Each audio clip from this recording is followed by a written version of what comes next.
see how this goes. Okay, great. Instagram's not working. It does this.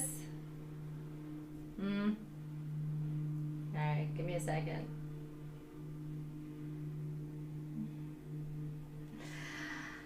Sometimes if you leave it for a minute, it doesn't work. So, anyway, today I thought I would go live without makeup on, just, put on my sunscreen and go. So, why am I doing that?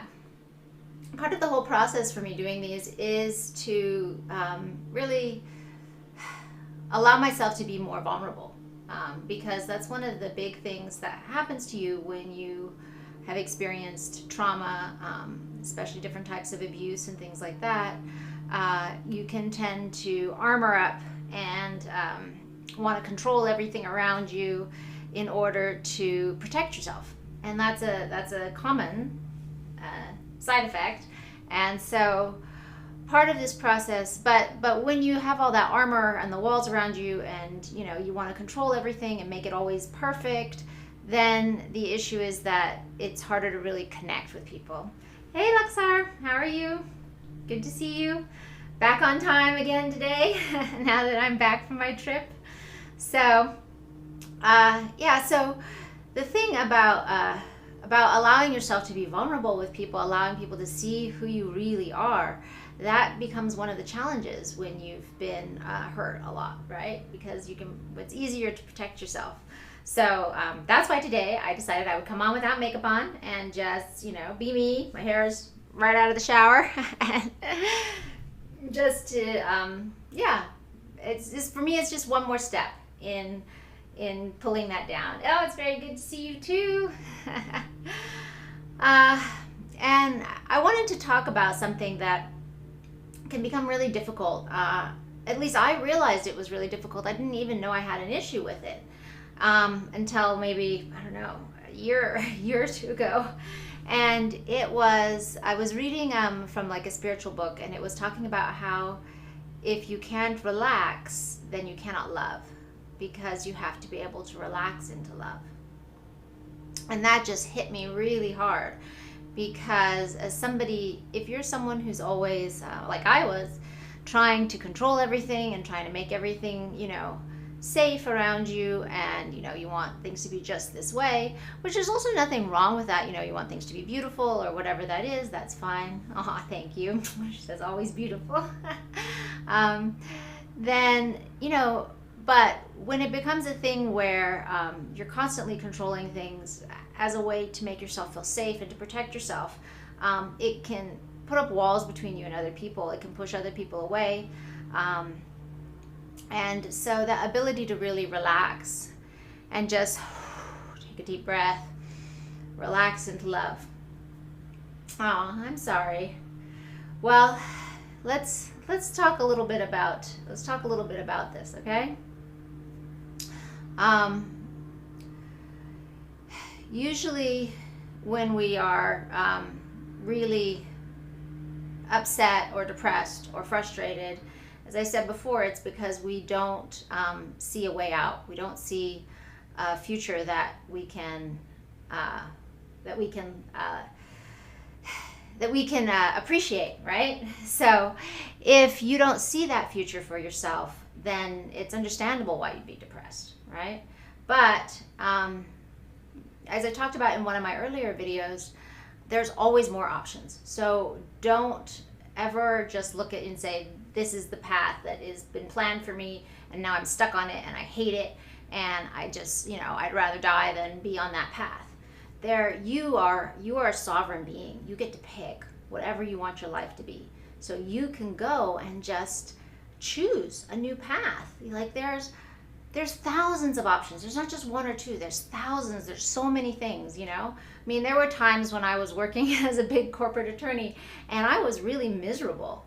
And I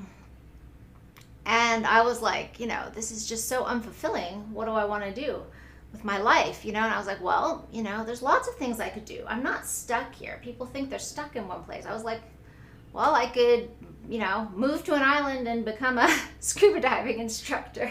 You could join an ashram and hang out there. Like there's lots of, there's so many options. Even if you feel like, I don't even have any money, there's actually shockingly a ton of options of places to travel and things you can do even when you have no money, where you can like work for your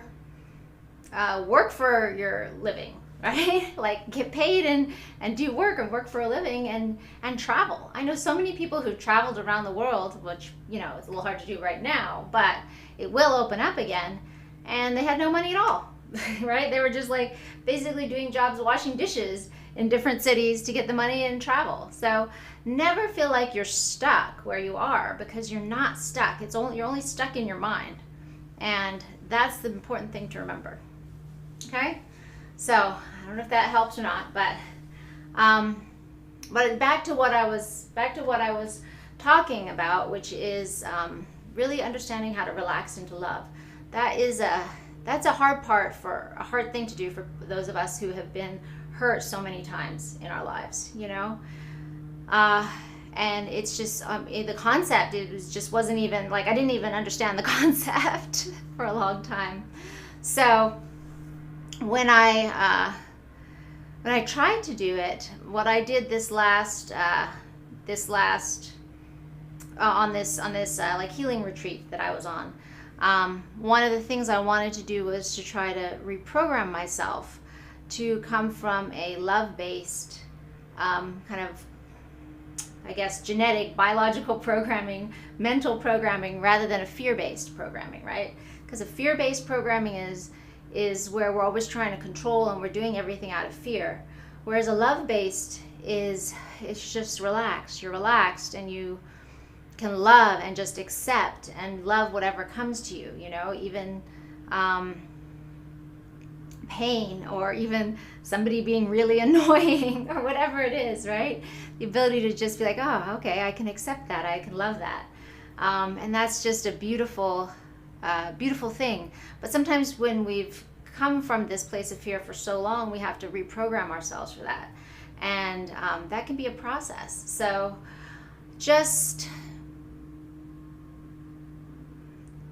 I guess when I did this, I did like a plant medicine ceremony, and in it, you take something and it makes you feel kind of sick, and for a little while, but instead of fighting it or resisting it, I was just like, you know what, I love you, and if you need to do this with your body, that's fine. If you need to throw up, that's fine. I'm not going to be upset. I'm not going to be afraid. I'm just going to hold my body in whatever thing it needed to do in whatever place it was, right? And that kind of gentleness with ourselves and gentleness with our bodies, loving our bodies and recognizing that they're there for us, right? We usually beat them up pretty bad and we don't take very good care of them, and they still keep trucking and they still keep trying, right? So just that willingness to love yourself is how you can relax into love, right? Because if you're trying to relax into somebody else's love, then that's a scary thing, because you can't really know them, and they're dealing with all their own stuff and their own problems, right? So it's not about relaxing into another person's love for you. It's about relaxing into your love for yourself. Thank you, Knox. Thank you, Lexar. It's about relaxing into the love that can hold us in the universe, right? And that love that is there for all of us. And that's really when you can be relaxed into love. It's not dependent on somebody else. And I think that's the beautiful lesson. And when you're relaxed into love, then you do have love and you can share love with other people. And that can all be beautiful, but you're not relying on them to make you feel safe. I think that's the big thing. So anyway, that's just what I wanted to share with you today. Bye. Bye, guys. Bye. I don't think I can say your name. Knox, and drink lots of water. Yes, drink lots of water. What do you think this is for? I drink lots of water all day long. Helps keep your mind clear and your body clear too. So you guys have a beautiful day, and hopefully that will help you. Thank you, Knox. Thank you Hey, Pedro. Thank you, Lexar. Guys, have a beautiful day. Bye.